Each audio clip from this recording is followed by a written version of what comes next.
Okay, so 6:35, I will say welcome. Welcome to all of you. Welcome to our Meet Our Candidates meeting. My name is Beatrice Winters.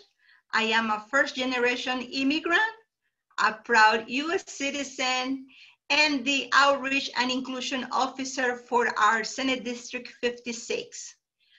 On behalf of the Senate District leadership and the candidates, we want to thank you for taking the time from your busy lives to join this meeting of neighbors. Let's begin by having a few housekeeping rules. I will start by saying this is a safe space, a space of inclusion. Feel free to express yourself while keeping kindness and respect for all participants. Also, as I stated before, please keep your microphone muted. As we get to the part of the meeting that we open the floor for questions, if you would like to participate, you might do so by raising your hand on the chat box, or I'm sorry, by stating that you want to participate. And we will call your names as we see them posted on the chat box. I think that's just about it. So let's talk about expectations for the meeting. As I said before, this is a neighborhood meeting, a very informal chat among neighbors. And so feel comfortable. And to begin with, I would like to recognize the fact that we're very fortunate to have 3 working moms running to represent us. They are eager to work forward, bringing meaningful changes in the area of healthcare, making it accessible and affordable. They are passionate about ensuring we see a change on the economic and social justice arena, as well as having meaningful gun safety regulations. Our first panelist, our Senate candidate, she is running to make sure our voices are heard, and she is committed to getting results. She believes the best way to lead is working alongside with the community. Gun reform, funding education, and wider access to healthcare are her top priorities. Ladies and gentlemen, I give you the future Senate District Senator, Lindsey Port. Go ahead, Lindsey. Thank you so much, Beatrice. Thank you, thank you. Beatrice, thank you for organizing this, and all of you, thank you for taking a little bit of time out of your very busy lives to talk with us. This is the most important way that we hear from you in this incredibly crazy world that we are campaigning in right now. So we appreciate you finding your way to us in forums like these. Like Beatrice said, I am running to be your next state senator here in SD56. And this is an apt night for us to be talking with you because we are 56 days from Election Day today. So if that doesn't make you sweat a little bit, you're not trying hard enough. So all of us are feeling the urgency and feeling the rush. And that's really what I want to talk to you about tonight, the urgency behind what we're doing. Because I think we all know what's at stake in this election. We know that we need to flip the Minnesota Senate. Right now, we are seeing the effects of not having Democratic control in the Senate by watching the special sessions that we've had during this time of a global pandemic when we need our leaders to be working together. We are anticipating there will be another special session next week. It was just announced. It was called There Has to Be One Every 30 Days when the governor has emergency powers, as he does during this time. And we're anticipating at this point that the Republicans will try to pull back support or toss out one more of the commissioners of the cabinet for the governor. In a time when we need the best experts at the table, they are trying to push those folks out of the room in retaliation for the governor doing what science tells him is the most effective way to help protect our communities. And that's unfortunately what we're stuck with at this moment. In 56 days, though, we get to change that. We get to show up and we get to change that. And instead of being held hostage by folks who aren't even interested in having the conversation with us, we get to work together with the already Democratic House, and we will have two amazing new representatives in there, in Kaela and Jess, to work for the things that our community needs. And that means a continued response to COVID that is actually helpful to our communities. We need small business access to low interest loans. Folks across our district and across the state of Minnesota, small businesses need that help, and we can provide it. We also need to have continued support for the governor and other experts to make sure that we are continuing to do the most effective things we can to contain the pandemic and to make sure that we're moving on from it. We know that this pandemic has widened the gaps that already exist in pretty much every aspect of our society, and it's being felt really acutely in healthcare right now. Folks who don't have access to healthcare, don't have affordable access to healthcare, don't have a way to go get tested. We need free testing for everyone, regardless of what community you live in, regardless of how close you live to specific places that are currently providing free testing. Everyone should be able to get free testing for COVID across the board. But it shouldn't just stop at COVID. It should be affordable, accessible access to healthcare whenever you need it. That's the promise that we are working towards. And that's something that we actually have the capacity to do if we can flip the Senate and work with the House and the governor to make sure that prescription drug prices are accessible, that people can visit their doctor for preventative care and not just once they have an illness that has gotten them so far down the line that they need extraordinary procedures. We need fully funded healthcare or education at the state level. Every student in Minnesota should get a world-class education, and it shouldn't be falling on our communities to pick up the pieces and fill in the gaps where the state is letting us down. We can fully fund education at the state level. It's a decision we have to make. It's a hard choice, but it's something we can do, and we know that that is the single most effective way that we can boost the economy in Minnesota, is creating an amazing, well-qualified workforce. We can do that here in Minnesota. We also need real access, real action on climate change. This is a moment in time when we have a limited period of time left. We don't have 15 years to keep putting Band-Aids on this. We need action, and we need it now. We have maybe 10 years left to really make substantial changes in the way that we are interacting with our climate before we will do irreparable damage to a planet that will affect my children, your children, and our grandchildren's way of life. And right now, Senator Dan Hall, who represents many of you, represents me, does not believe that climate change exists and doesn't believe we need to do anything to combat it. We also know that Minnesota is in the spotlight on racial justice and community safety. And those are conversations that we need to have across every community in Minnesota, because racial justice needs to be a conversation from the criminal justice system, from the school to prison pipeline, across our communities in every way that it touches our communities and touches our neighbors. But that conversation cannot be had in a vacuum. It needs to be had with education, with healthcare, knowing that all of these different ways, it's built into our system to make sure that people of color don't have the same access and the same opportunities that our white neighbors do.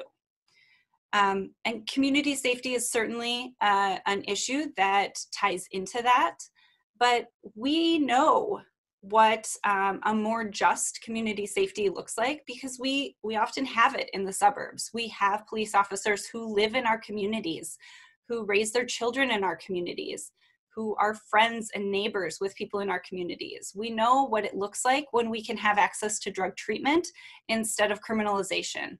We know what it can look like when we have mental health professionals instead of police officers in our schools. Those are all things that we can do, but we need to have the conversation. And it's hard to have when people don't even agree that there's a problem. So I am thankful that you are all taking your time because these are the things at stake. We don't get to have these conversations if we return the GOP leadership to the Senate. We don't get to have them. They're not willing to have them now. And we need to make sure that we are able to push them to have these conversations. And that means we need to be in the majority there. We have Senator Jim Carlson is with us tonight, and he's been working on these things and understands how difficult it is to push them through when we don't have another side that's willing to have the conversation with us. All of those things are on my mind when I think about the urgency of why we're doing this, but bigger than any of those, more than any of those, the thing that's driving me forward right now is hope. I have been talking with my daughters over the last few days about what school is going to look like this year and how different it's going to be and how their classes are going to be different and they might not be with their friends and they're going to have to be wearing masks and they're only going 2 days a week and all of the fears and concerns that they have. And my oldest daughter was going through all the things she's nervous about. And I turned to my 6-year-old and I asked her what she was nervous about. And I'm going to get emotional about this. And she said, nothing, because moms and dads and teachers are working really hard to keep us safe. And it kind of knocked me back for a moment because that's who we are. That's what we get to do. We are the moms and dads and teachers and nurses and workers who get to go to work every day. And we get to fight with our words and with our actions and with our vote to make sure that we are working not just to keep my family safe or your family safe. We are working to make sure that everyone has a chance at a better Minnesota and has a voice in building that Minnesota. And that is my ask to you is please, of course, vote, but please help us make sure that everyone in our community understands that they have a place in this, that they have a voice in who we get to be. We get to decide together. We get to choose the things that are important to us and that we're going to invest our money and our time and our passions in. And we are at a moment when we get to decide who we want to be as a state, as a country, to the whole world. We get to decide what we look like and how we act. And I am asking you to pitch in for the next 56 days to make sure that on November 4th, when we wake up, that we get a moment to be proud of the work we've done and be proud of who we can be and what we can build. And so you'll hear now from Kaela and Jess and get, to talk with them. And we hope you'll ask us your questions because we want to engage with all of you. And then I hope you'll sign up for shifts to help us call people and text people and have conversations with your neighbors and your coworkers to make sure that everyone understands what's at stake in this election and how they can make sure that their voice is heard. Thank you so much for joining us. Thank you, Lindsey, for that emotional and heartfelt share. Definitely, we all need to participate and be active and do our part to make sure that these amazing women, these amazing moms become our voices and our representatives. The next candidate, Kaela Berg, She knows firsthand the struggles the workforce faces. She knows working longer hours does not mean getting more money on their paychecks. The result of unfair tax structures that do not work for all people. This is the result of a tired workforce that is slowly sinking in debt. Kaela is a firm believer that affordable health care should be available to all and should be portable and not dependent upon employment. I give you Kaela Berg, our next House representative for Senate District 56B. Go ahead, Kaela. Thank you, Beatrice, and friends. Thank you for being here tonight. I'm a little under the weather, so I hope I won't sniffle too much as I speak. 17 years ago, I became a flight attendant and joined my union. And there, I found a passion and a purpose fighting for the issues that affect working families. And I've been fortunate enough to do that work for the last decade and a half, and I am by no means finished with that work.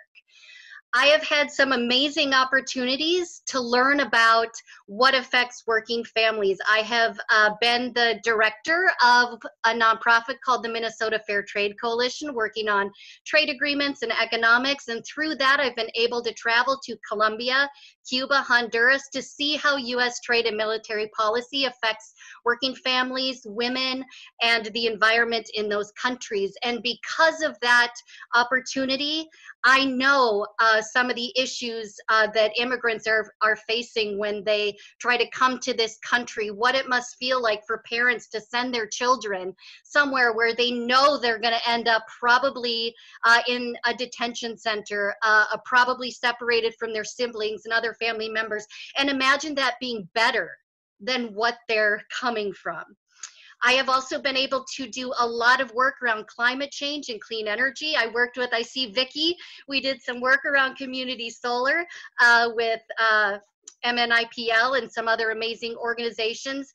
And through that work, I have had the opportunity to work at the intersection of the environmental and labor movement. I know how critical these conversations are. I know that jobs versus the environment is not an either or, but a yes and. They are not mutually exclusive. And we have tremendous opportunity to put people in this country, in our communities, to work in good family sustaining wage union jobs while we protect this planet for future generations. I know what it's like to have a child that you need to advocate for through the public school system, how much that becomes almost a second full-time job, and how privileged I am that I had the time to do that for one of my children. And so when I talk about a fully funded public education, that looks like a lot of different things to me. It looks like having full-time school counselors on every campus, because just as much as we know that children can't learn on an empty stomach, they can't learn if the traumas that they're bringing to school with them are not addressed. The traumas we don't know anything about, the traumas that another trusted adult that isn't their parent, that isn't their teacher, that hopefully looks like them, all the difference that could make. My son's most important relationship at his school was through his school counselor, and what a tremendous gift that was for our family. I also cannot talk about education. The conversation's not complete if we don't talk about gun violence prevention, because everyone deserves to be safe in their communities. Our children deserve to be safe in their schools. And that's a conversation that we need bold leadership on, leaders that aren't afraid to take a stand. I had, and that leads me to another subject that Lindsey spoke about, community safety. And I just had a conversation with a voter, and it was really interesting, just right out of the gate. How do you feel about the Black Lives Matter movement? How do you feel about defunding the police? Some of those really hot button issues. And I just told him the truth. I said, for me, Black Lives Matter, our campaign is built on my integrity. And I talked about the opportunity that we have to reimagine community safety by bringing the entire community into the conversation, amplifying the voices that have been absent at the table, making sure that we aren't just crafting, you know, policies because another Black body is laying in the street, but because those are the foundation of our values, is that we are looking at every piece of legislation, every policy we craft through the lens of justice, and then being accountable to those communities, Black, Brown, Indigenous, women, workers, and our LGBTQ communities in the definition of that justice. And I talked about that, and how we have an opportunity to reimagine community safety, that we don't necessarily use the inflammatory language of defunding the police, but really wanting to carve out that space for every community member. And there was dead silence. And I just thought, okay, what have I just stepped into? Dead silence. And then I agree with everything you said. And I was like, oh, great. I said, well, whether it wins or loses me votes, that's where I stand. So we continued to chat a little more about that. And he told me he was part of the Latinx community, and he talked about what it looked like for his family when there were conflicts in the home, or what it looks like for his children at school sometimes. And it was an amazing conversation, and one of the first chances, since we're not out in the community, for me to take a stand and not back down and sit in that uncomfortable silence with a voter. And then I logged on to my email, and he had sent me a $50 contribution through Act Blue. So those conversations in the community, when you're not afraid to stand in your integrity and to stand by your values, you get people that believe in you. And it's why we do this. Yes, I have my own experiences. Yes, I don't have reliable healthcare right now during a global pandemic. Yes, I cut my prescription in half because I have to pay for it out of my own pocket. My sister's a double organ transplant survivor and a breast cancer survivor. She has no immune system, and she will have to be on just a veritable buffet of drugs to stay alive, just simply to live. And my sister's life, your family's lives, are not up for debate. They are not up to big pharma to make obscene profits off of the health issues of our communities and our family members. And we know that there are communities that are consistently disproportionately affected by lack of accessible, affordable, reliable, and quality healthcare because they aren't doing the preventative care. I'm not doing preventative care. And I probably have a lot more access to options than a lot of our community members do. And so, yes, we all have experiences that sort of fuel the things that are important to us, the things that we're fighting for. But that isn't really why any one of us should be running. We should be running because we want to know what it is that our community is struggling with, what is important to our community members. I will share my story, but I'd much rather hear yours. I'd love to advocate for things that help me, but I'd much rather advocate for things that help all of us. That is where I come from, a community organizer perspective, community-led solutions. It's where I come from with a labor movement background, where solidarity is a living, breathing word. And we don't just fight for what's good for one of us, but for what's good for all of us. And it's those types of ideals that should just be norms that make me want to fight for this, that make me want to make sure that Lindsey's 6-year-old daughter is right, that the mommies and the teachers and the daddies are fighting every day to protect them, that our community members that are left out of almost every conversation because of the structural racism that's baked into our institutions finally have a voice at the table. It's not my voice that I'm taking to the Capitol. It's the community's voice. And so when organizations ask me, when I screen with them, or when we sit in forums like this and people say, well, what's the first piece of legislation that you're going to craft? What's the first thing you're going to work on? And my answer is always the same. Whatever my community tells me they need me to work on. whatever lifts up my community and helps make even just one of their lives or their neighbors' lives better. And that's why we're doing this. Each one of us, we do have an amazing opportunity in this district to elect 3 incredibly powerful, dedicated, compassionate women that have been doing the work. Not just showed up one day because, hey, it's an election and I want to see my name on lawn signs, which I am telling you is a thrill every time I drive past one, not going to lie. But these women that I am running alongside have been doing this work for years. Lindsey Port is one of the reasons I'm running. Her example, her leadership, her power, her dedication to this community. If I can be half the legislator she would be, you guys are lucky. And you get not just one Lindsey Port, but you get a Kaela Berg and a Jess Hanson, 3 women to represent this district. It's exciting, it's about time, it's necessary, and it's going to change everything. Thank you for being here. Woohoo! Girl power! Amazing, amazing. We are truly blessed to have you guys represent us. Our next candidate for Senate District 56A has worked in the healthcare industry for 13 years. Comprehensive improvements to our healthcare system are her top priority as well.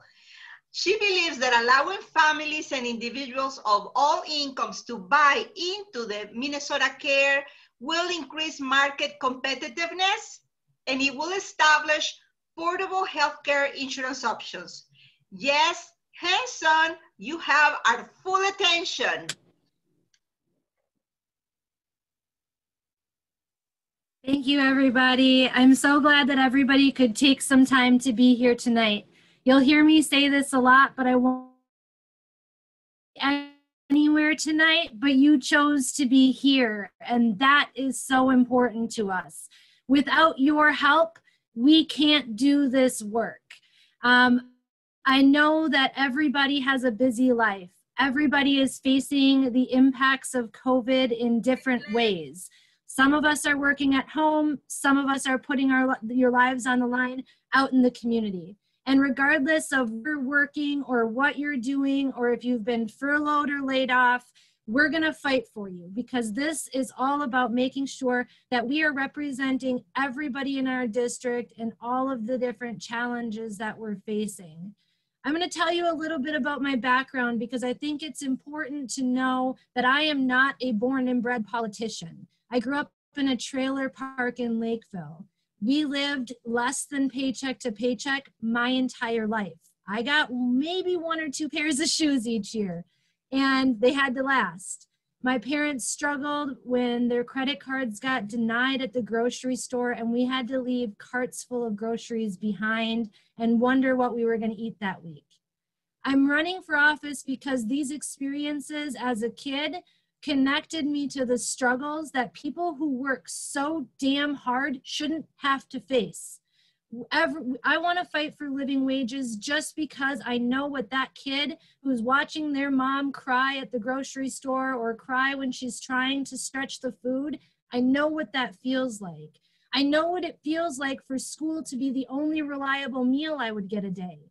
I know what it feels like to get sent to a corner table to eat a cheese sandwich away from my friends when we didn't have enough money in the account. Those are the experiences that too many people face and that we often don't talk about. I talk about running as a poor person because I believe that poor people deserve to be represented in the legislature. Today, I'm a single mom. I was a teenage mom when I was 17 years old. I was on WIC and Section 8 and medical assistance, just trying to get on my feet after I had my daughter. And it took so much work. And after I got on my feet and I was able to work 2 full-time jobs and afford my very first apartment on my own, the economy crashed. My rent went up $300 a month. I was waiting tables 40 plus hours a week and working at my office job 40 hours a week, and I still couldn't make it. I struggled so hard. I had to move back home for a few years, eventually got back out, got another rental, and now I'm a homeowner. I've owned my home in the district for 6 years, and I'm living on a single income. So even though I've worked my way up the economic chain, I did the whole bootstrap thing like everyone said was supposed to work, I'm still in the same position as my parents. I'm a first-generation college graduate because nobody in my family before me felt like they belonged in college or felt like college was something that was right for them. But when I was 25 with 2 young kids, it felt like the only option to begin to move out of the chains of poverty and to break the chains that had kept holding me back. And so now I have my undergraduate degree from St. Kate's in social work, and I'm finishing my graduate degree in advocacy and political leadership from Metro State. So as a first-generation college graduate, as somebody who relied on school to give me food, relied on school to give me those extra hours before and after school in sports, I know that we've got to reimagine how we fund education. I want to make sure that everybody has the opportunity that I had to get a good quality education so that they too can break the chains that hold them back, that they too can thrive in Minnesota, and that Minnesota can be the best place to live, work, raise a family, and retire. And we have to continue to have those conversations. But we can't get there if we don't have health care. If we don't have a healthcare system that works for all of us, we're going to continue to have people who are struggling just trying to maintain their health. I didn't have health insurance. I turned 18 with a 6-week-old baby and had no health insurance. And I had to navigate the systems. Planned Parenthood saved my life more times than I can count. And we have to continue to talk about how deeply it impacts every day when we don't have access to that. I think the days of having health insurance tied to our employment are behind us. And we have to create a Minnesota Care buy-in option that's going to work for everybody. And my niche and my expertise in insurance tells me that we have to first have a network of providers before we can make that successful. So that's going to be a big part of what I fight for to expand the Minnesota Care buy-in option, is to build that network. We are going to have the best state network of doctors, mental health practitioners, dentists, chiropractors, psychiatrists, and everything of any state in the nation. And then we will open it up for everybody to have an opportunity to get an insurance plan that works for them. Aside from working in healthcare, all of the things that Lindsey and Kaela talked about are going to continue to challenge us. We have to continue to address everything that's happening to our planet. If we are not addressing legislation in every form by asking what is the environmental impact of this legislation? What is the socioeconomic impact? What genders is this affecting? What races is this policy affecting? We need to attach that cost, that's not a monetary cost, but a life cost, a people cost, to every single bill we pass. And we have to continue to have that conversation. I think the most important thing I want everybody here to know today is that if we can do this together, we can bring about a Minnesota that represents our values.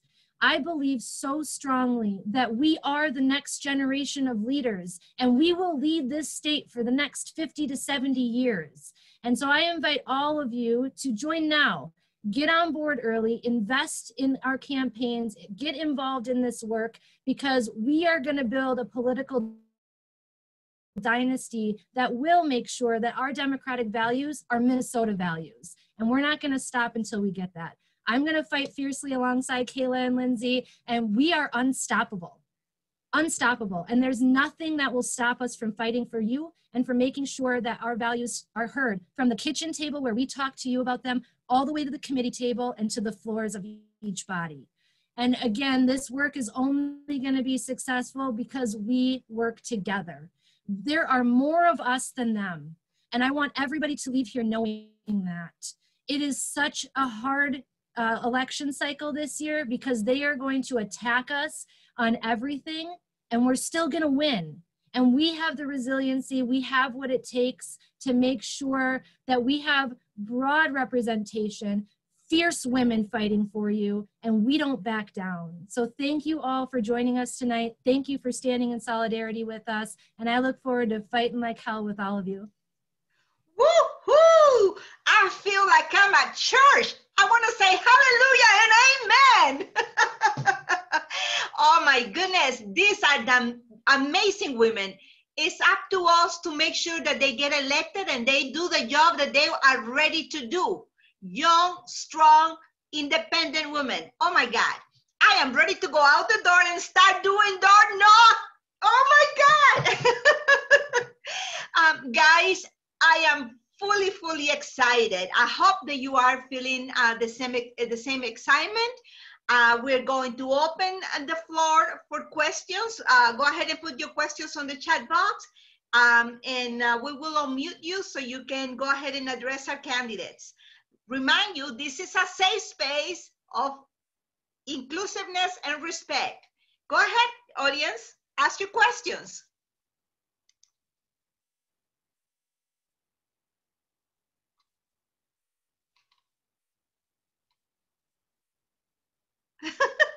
Don't be shy.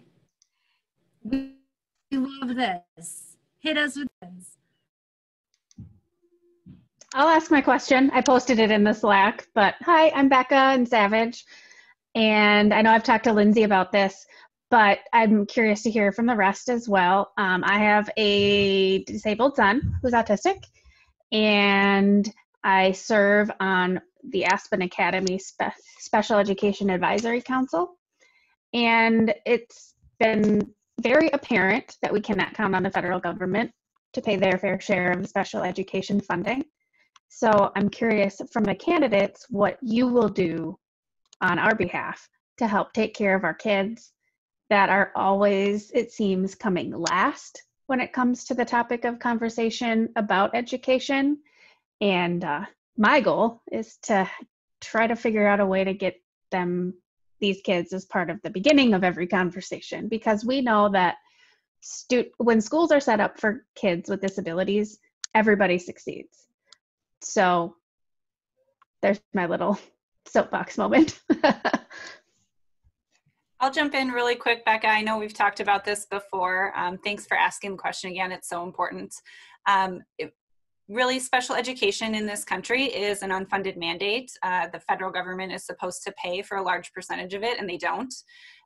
They haven't for years and years and years. We have to stop relying on that. We have to pretend that doesn't exist and fund it at the state level, fully fund it at the state level. And that's what I propose that we do with education in general. K-12 education in general should be funded fully at the state level. We used to do it in Minnesota, not 30 years ago. We used to do it here. We don't anymore, and then it's pushed onto our communities to fill those gaps in property tax levies and referendums.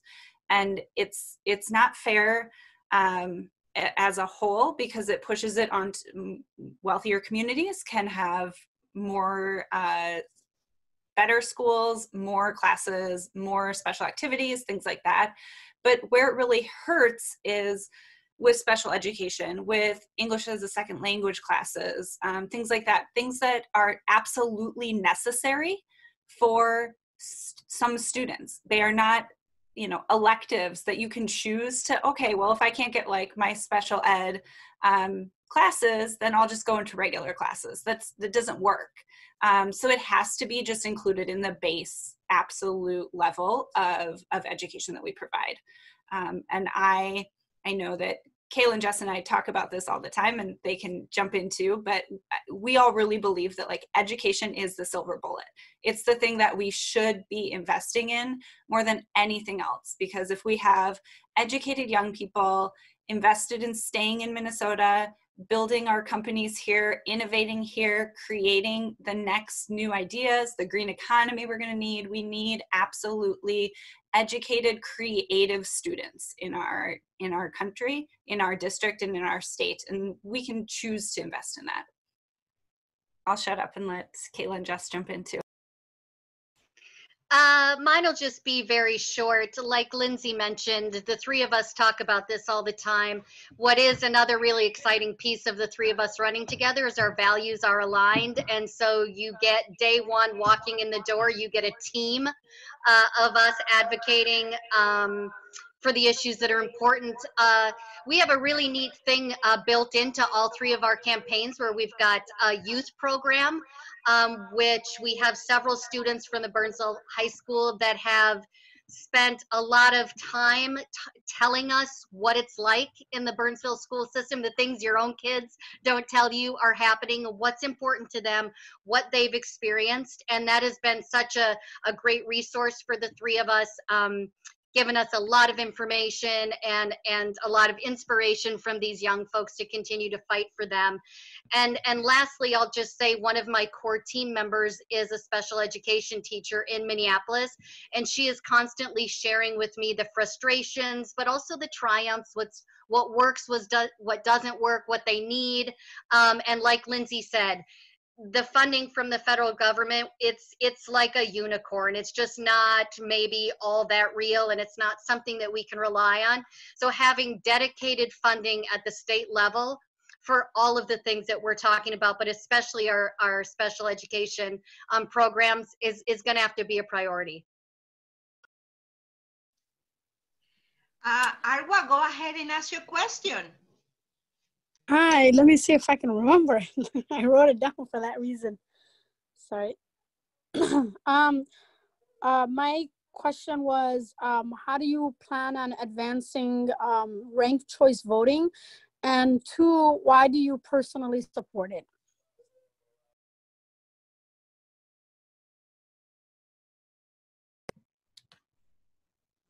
I'll jump in and take that one. I think we're all very Both of us are nodding at each other. Jess, I'll say a little and then I'll toss it to you. We are all supportive of ranked choice voting. It is the path to getting more voices in politics. It's the path to getting voices in politics of people who do not have the ability to raise a ton of money at the beginning, but who can build a coalition of people.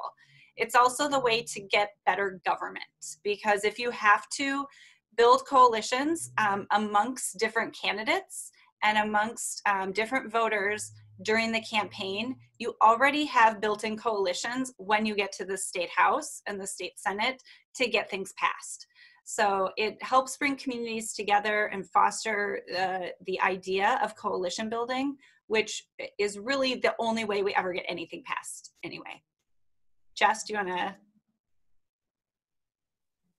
Yeah, I'm a huge supporter of ranked choice voting. I've been rocking a button and a sticker of it for probably, I think, 5 or 6 years now, before everybody was having the conversation about it, because I think it's such an important way for people. I think it's just more representative of how we think as human beings. As human beings, when we look at who are my choices for a candidate, we naturally rank them anyway. That is a human behavior that we are already engaging in, and ranked choice voting puts that into practice and allows us to vote that way.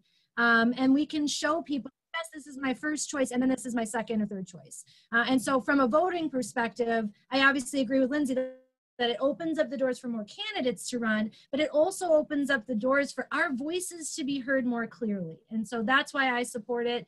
And I support it all the way up the ticket as well, which I know is sometimes a not so popular opinion to take, but I do support it all the way up the ticket. Ryan, ask your question. Hi. So my question is, can we finally get conversion therapy banned in Minnesota? It is terrible. It's a terrible practice. It's archaic. Just for some context for the group, if you don't know what conversion therapy is, it is the practice of trying to take someone who is LGBTQ and change them back, I guess, to straight or cisgendered. It's not possible. The American Psychiatric Association has told us it's not possible. And whether you agree with homosexuality or not, it's basically state-sanctioned torture. These people go through emotional, psychological, and sometimes physical abuse. Electroshock therapy is used in it. There's accounts of people being told, here's a backpack of bricks, and you have to go and sit in the corner and wear that for like hours on end, like half a day or something crazy. And I believe Dan Hall voted against that when it was in the Senate. So I just wanted to know where you all stand on that, and let's get it done, hopefully. Pardon my French, but hell yes, we can get conversion therapy banned. It is ridiculous that it has not passed. A good part of the reason that it has not passed is our senator, Senator Dan Hall. He vehemently opposes the ban. Vehemently. And after they were successful in blocking the ban on conversion therapy, he went to a straight pride parade to celebrate the blockage of that ban. It's unconscionable, it's torture, it is not acceptable. Yes, we can absolutely flip it. Hunter has done incredible work making sure that this issue was brought to light and championing this bill. We need to get Dan Hall out of the Senate, and then it's the #1 thing that is on my agenda to pass immediately. There's absolutely no reason it should still be on the books in Minnesota. And I'll say, you know, taking up Hunter's, kind of making sure I carry on the work that he's started, I will absolutely do that. As a bisexual woman, my mother threatened to send me to conversion therapy, and it was one of the scariest things that I think really like pushed me away from her. You know, folks talk about it as a way to like fix their kids or something like that, and that's not what it is. It's like you said, Ryan, it's torture. And it's wrong. And I'm glad to see that there are cities across the state that are beginning to ban it in their city limits. But I don't think that that's how policy should have to happen when we're talking about torturing human beings. This should be a state legislative agenda that we pass at the state level. And we can only do that if we flip the Senate. We cannot do that with people like Dan Hall and Warren Limmer in the Senate. We can't. And we have to make sure that we can literally outpower them and outvote them on this, because I think there was a story that was told on Facebook just the other day of one of our members from the LGBTQ Two-Spirit community who said that Dan Hall came to her door and doubled down on this. He knows that this is a campaign issue. He knows that this is a key thing we're talking about, and he is doubling down at the doors with our voters. That's what we're up against.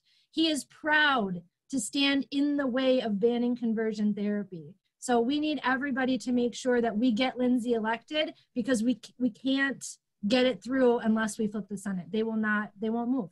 So please, please, please help us get Lindsey elected. The one thing I'll add to that is there's been a lot of talk lately about being bipartisan and working across the aisle. And there is a time and a place to do that.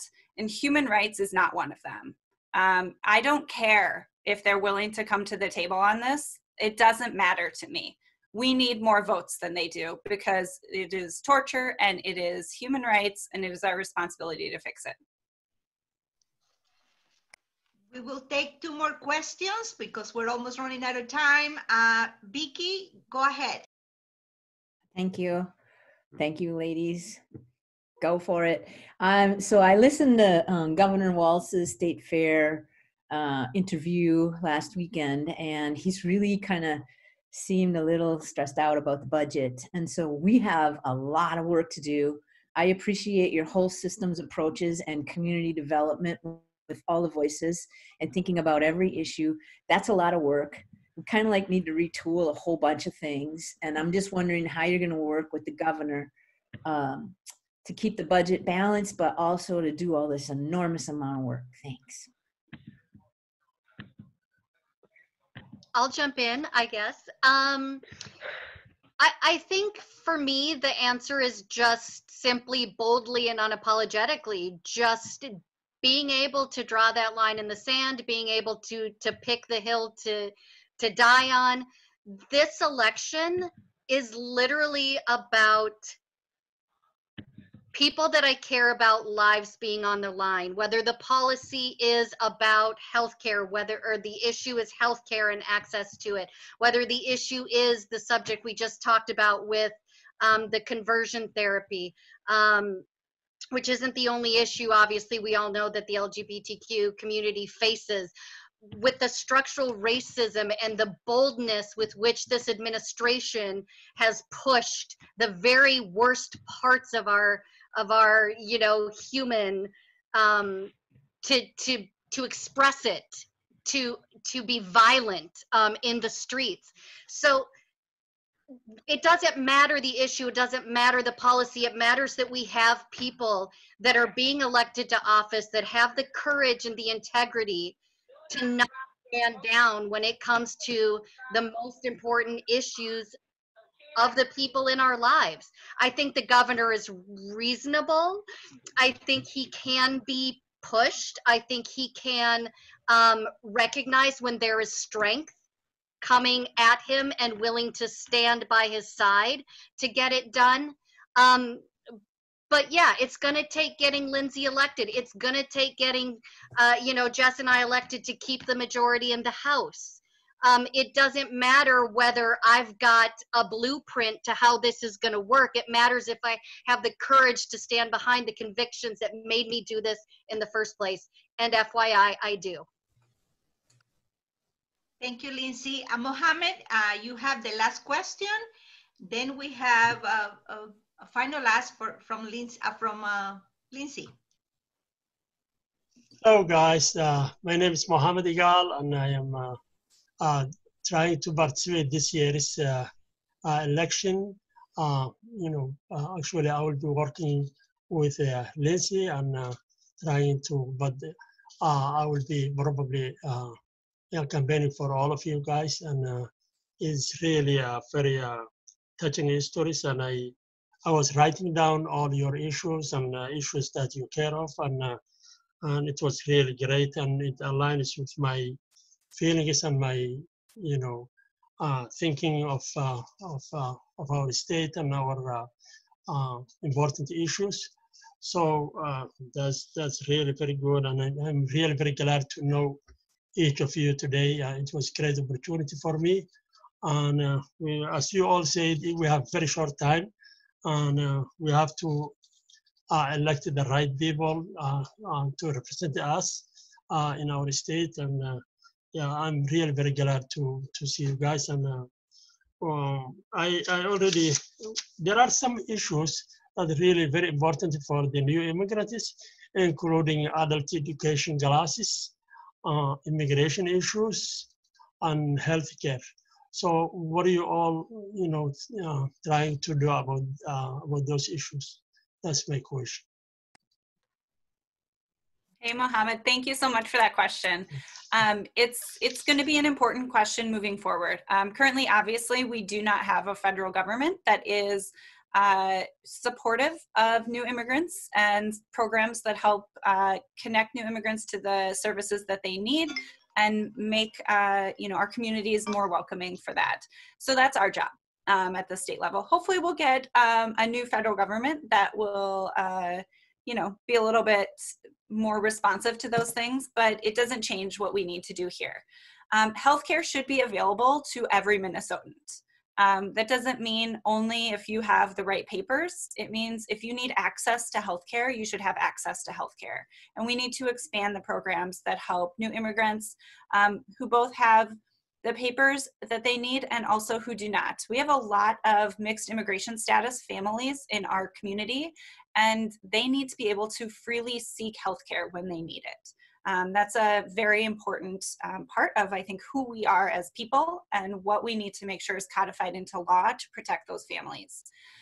In addition to that, we should be expanding programs like adult learning programs, training programs, language programs, all of those things. We are in a changing economy all the time. And I think COVID has taught us especially that everything we thought we knew about how our economy works is just like out the window. And we need to make sure that as we are now likely going to be moving to a huge telework community across the state, we're going to be able to do telework, that people are getting the correct training and support that they need to shift into that those new jobs. And that should especially be centered around new immigrant community. And then finally, I will say it is, I think, especially in times when we are hearing rhetoric from the federal government that says you are not welcome here, and that is fostering fear in our community, that it is our job to make sure that our communities are places where people feel safe, and that they are able to seek law enforcement help when they need help without the fear of deportation. I am supportive of Minnesota creating policies like that across the state, because we have immigrant communities all across the state. It is not a Minneapolis thing. You can look through our community and see new Americans, new immigrants all through our community, but you can also look through greater Minnesota and see them as well. Worthington is one of the most diverse cities in the country. Worthington, Minnesota is one of the most diverse cities in the country. And people don't think about that. Wilmer, St. Cloud, Rochester, all through our state, immigrants are built into the fabric of our community. And so we have to acknowledge that and make sure that we are creating and fostering safe relationships with them, but also providing the services that they can. And the one thing I will say, Mohammed, is we can say this over and over and over, and we do roughly every 2 to 4 years when we need folks' votes. And we haven't always been good at following through on it. And I think the thing that Jess and Kaela and I have really centered our campaigns on, and I think when we talk about how we want to be as legislators, it's that we don't want to lead for our communities, we want to lead with our communities. And so it's our ask to you guys to partner with us on this, because I don't know all the time what a new immigrant family needs. I need to continue to be in relationship with you all, and it's been an honor to get to know so many of you through this campaign, but we need to stay engaged after November 4th and make sure that the legislation that we are passing has the people who are most impacted at it at the table when we are writing it, so that it is the effective legislation that we need. Well, guys, you heard. We need to support these amazing women. Please, they have posted on the chat box their addresses, so you can go ahead and sign in to do door knocking events, phone banking events, texting events, drop-in events. If we don't organize and we don't move, we're gonna lose, and then we have no reason to complain anymore. Please go ahead, take action, be inclusive, invite a friend. Don't come by yourself. Don't sign up for yourself. Ask your friends, ask your neighbors. Let's mobilize people. We are on the last leg here, and we need to make a difference. On that note, we have Marco, I'm sorry, I cannot pronounce your last name. He is our Latinx Community Engagement Director, and he is here to give us tips how to get organized and get activated. Go ahead, Marco. Thank you so much, folks. Thank you. It's been a pleasure hearing everyone's stories today. As not to talk about intersectionalities, but like as a queer immigrant of color, I feel very safe with the 3 women that we're hoping to elect here, and that means a lot to me. And there is so much work to be done between now and election day for me to flip the Senate and to elect progressive leaders on the whole ticket. And I think that we're doing great work here. I want to drop 2 links here. One of them is an RSVP page for this event. If you can RSVP so that we can keep you updated on everything else that we're doing with the DFL, please just add your name. It's a mobilized link for this event. And then another one is an RSVP link for our Spanish-speaking phone banks. We are phone banking every Tuesday. Today we called into Congressional District 2. So every Tuesday from 5:30 to 7:30, we're gonna be having phone banks. So if you speak a little bit of Spanish and you would like to join us, you're welcome to. If you know people who speak Spanish and would like to volunteer with us, please send them my way. And I actually haven't fully introduced myself. I am Marcos Carvalho. I am the DFL and the Biden-Harris Latinx Community Engagement Director. And Hispanic Heritage Month is coming up, and we're gonna have a lot of conversations. And a lot of the topics are things that we touched on here. We're gonna have a climate discussion and how that directly impacts communities of color through food justice and climate migration. We are gonna have an LGBTQ plus two-spirit conversation that's pertinent to our POC community, our communities of color in Minnesota. And we're gonna have an interfaith discussion here. So we just wanna add on to the discussions that we're already having for issues that are deeply relevant to our community. So thank you so much for touching on this subject today. And thank you, Beatrice, for inviting me to be here today. What a pleasure. So please, the 2 links that I sent, one for the RSVP for this event, so I can keep you in the loop for future events, and the other one for our phone banks, Tuesdays, 5:30 to 7:30. Thank you, Lindsey. Thank you, Kaela, and thank you, Jess. What a pleasure. Thank you all for joining us. One more time, I want to encourage you to get in touch with the campaigns, get in touch with the Senate District. We have plenty of work to do, a lot of doors to drop information to. Please get engaged. I want to invite my brothers and sisters of color that were present today to please contact me so we can organize and bring a little bit of color to the polls. We need translators, we need poll workers, we need to show our faces so we can, you know, educate our friends and brothers and sisters of white skin that we're here to stay, and we don't bite, and we're friendly people. So one more time, thank you for joining us, and you have a good evening. Bye now. Thank you all. Thank you. Buddy. Thank you, everyone.